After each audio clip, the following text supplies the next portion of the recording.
Eles não lutavam por reis, nem por glória. Lutavam por terror, cobertos por peles e montados em cavalos selvagens. Os ceifeiros hicitas cruzavam as estepes como sombras mortais. Diziam que eles arrancavam o couro cabeludo dos inimigos ainda vivos, e que bebiam o sangue do primeiro homem que matavam em batalha.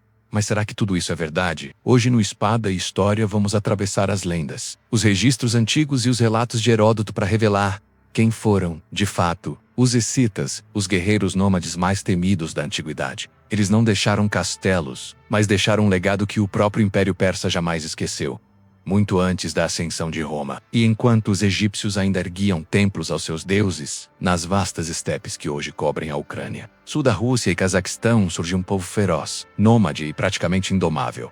Os hicitas, vivendo entre os séculos VIII e III a.C. Os hicitas não fundavam cidades nem construíam impérios tradicionais. Eles eram pastores, arqueiros, guerreiros e cavaleiros, sempre em movimento. Seu reino era o próprio horizonte. Suas terras se estendiam por milhares de quilômetros, e seu poder não vinha de muralhas, mas da velocidade. Os dominaram o arco e a montaria como ninguém, criando uma cultura guerreira temida por todos os impérios que ousaram cruzar seu caminho. E quem ousou? Os persas de Dario I, os gregos de Alexandre, o Grande, e até os romanos, séculos mais tarde. Mas quem eram realmente esses guerreiros nômades? E por que o mundo antigo os temia tanto? Entre os hicitas, não havia um recrutamento formal. Afinal, todo hicita nascia para a guerra. Desde pequenos, os meninos e até mesmo algumas meninas eram colocados sobre cavalos, ensinados a cavalgar antes mesmo de andar. Aprendiam a usar o arco recurvo, a arma símbolo de seu povo. Capaz de disparar com força e precisão mesmo montado em velocidade, a vida era dura. Eles viviam em tendas móveis chamadas yurtos, se deslocando pelas estepes em busca de pasto para seus cavalos e gado. Não havia palácios, nem luxo. A riqueza de um hicita era medida em cabeças de gado, armas afiadas e histórias de batalha. A educação era feita pela sobrevivência. Aprender a caçar, a resistir ao frio, a sangrar e a lutar. Os valores mais respeitados eram a coragem, a lealdade ao clã e a habilidade com o arco, especialmente disparando para trás durante a fuga, um truque mortal que enganava os inimigos. E o mais curioso, mulheres hicitas também lutavam. Muitos historiadores acreditam que a lenda das Amazonas foi inspirada justamente nas guerreiras deste povo. Os jovens não apenas cresciam na guerra, eles eram a própria guerra. Quando se fala em hicitas, uma arma se destaca de imediato: o arco recurvo composto, feito com camadas de madeira, chifre, tendões. Esse arco era menor que os arcos europeus, o que permitia disparos rápidos mesmo a cavalo. Mas não se engane pelo tamanho. Era poderoso o suficiente para atravessar armaduras leves a uma distância considerável. Os hicitas eram mestres na arqueria montada. Disparavam em pleno galope e girando o corpo para trás e atingindo seus inimigos com precisão mortal. Era o famoso tiro de partia, uma técnica herdada e aprimorada por muitos outros povos nômades ao longo da história. Além do arco, usavam lanças curtas, machados de guerra e espadas curtas chamadas akinacs, ideais para o combate, corpo a corpo quando o inimigo conseguia se aproximar. Quanto à proteção, vestiam armaduras de couro endurecido, escamas metálicas ou até mesmo armaduras feitas com ossos leves o suficiente para manter a mobilidade mas eficazes contra ataques rápidos visualmente. Os guerreiros hicitas eram imponentes, capas com padrões tribais elmos, decorados com crinas de cavalo-escudos de couro pintado e sempre montados em cavalos ágeis, treinados para batalhar ao lado do guerreiro como uma extensão do seu corpo. Eles não apenas combatiam, eles caçavam seus inimigos como predadores em campo aberto. Durante séculos, os hicitas foram o pesadelo das potências da antiguidade. Rápidos, impiedosos, imprevisíveis. Um dos confrontos mais marcantes foi contra o maior conquistador da época, Dário o Grande, rei do Império Persa no século VI a.C. Dário lançou uma campanha massiva para invadir o território hicita, acreditando que poderia subjugar aquele povo nômade com facilidade. Mas cometeu um erro fatal.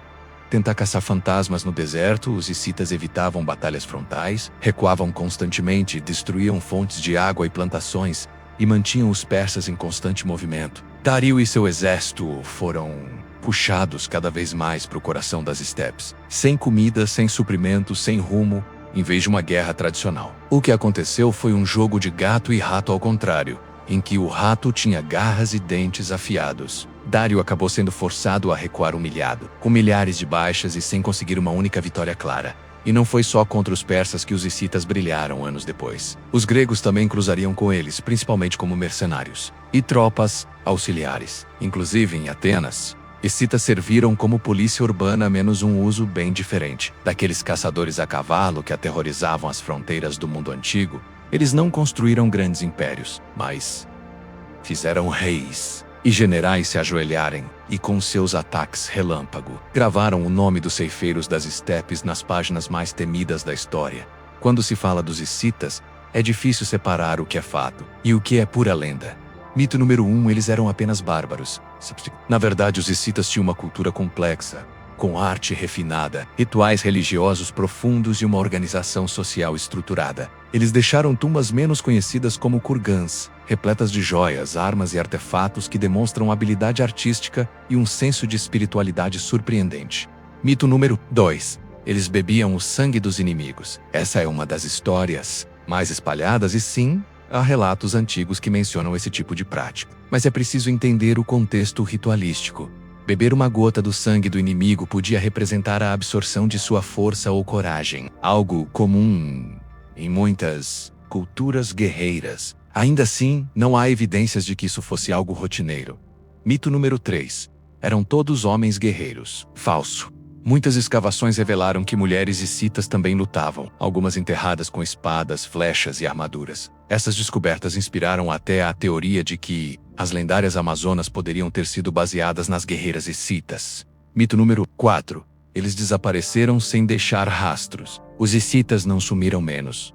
Eles foram absorvidos por outros povos e civilizações, deixando seu legado nos costumes, nas tradições e até nos genes de populações posteriores das estepes. E por fim, eles eram apenas nômades. Eles eram muito mais do que isso. Eram diplomatas, mercadores, artistas. E sim, guerreiros ferozes. Mas também herdeiros de uma cultura própria que marcou toda uma era. O império dos hicsitas não caiu com o estrondo menos, mas sim com o tempo, como areia escorrendo entre os dedos. Durante séculos, eles dominaram vastas extensões das estepes euroasiáticas, aterrorizando inimigos e impondo respeito com sua cavalaria veloz, arcos mortais e estratégias impiedosas. Mas o mundo mudou, com o avanço de impérios mais estruturados como os persas. Os citas foram sendo empurrados, enfraquecidos e assimilados. Algumas tribos foram derrotadas em campo de batalha, outras foram absorvidas por povos como os sármatas, os alanos e outros grupos nômades que surgiram depois. Mas os hicsitas não desapareceram sem deixar marca. Seu estilo de guerra moldou gerações de guerreiros das estepes. Sua cultura, enterrada em kurgãs dourados e preservada em lendas, inspirou até os gregos e romanos. E até hoje arqueólogos encontram pistas do seu mundo, de flechas forjadas com precisão a roupas bordadas com detalhes quase intactos, enterradas sob o gelo da Sibéria. O legado dos hicsitas não está apenas na guerra, está na memória. Na imagem do cavaleiro com arco em punho sumindo no horizonte, indomável, rápido, letal, eles foram os ceifeiros da antiguidade. E mesmo que seus nomes não estejam nas bandeiras dos impérios, estão gravados na história como os mestres das estepes. Eles surgiam do nada, como sombras galopantes no horizonte, atacavam, saqueavam e desapareciam. Foram chamados de bárbaros, de selvagens, mas os hicsitas foram na verdade mestres da guerra nômade, pioneiros de um estilo de combate que séculos depois seria repetido por outros impérios das estepes, com seus arcos letais, domínio absoluto da montaria e uma cultura forjada na liberdade do vento. Eles desafiaram reis, imperadores e exércitos inteiros, e mesmo após desaparecerem, deixaram um rastro que ecoa até hoje nas lendas, nos livros de história e nas descobertas arqueológicas. Se você nunca tinha ouvido falar deles, agora sabe quem foram os ceifeiros hicsitas. Guerreiros que cavalgavam Kamot e colhiam vidas como o vento varre o campo. Se você curte histórias como essa, se inscreva agora no canal Espada História. Aqui, cada vídeo é uma viagem no tempo. E tem muito mais vindo aí. 8 Maze.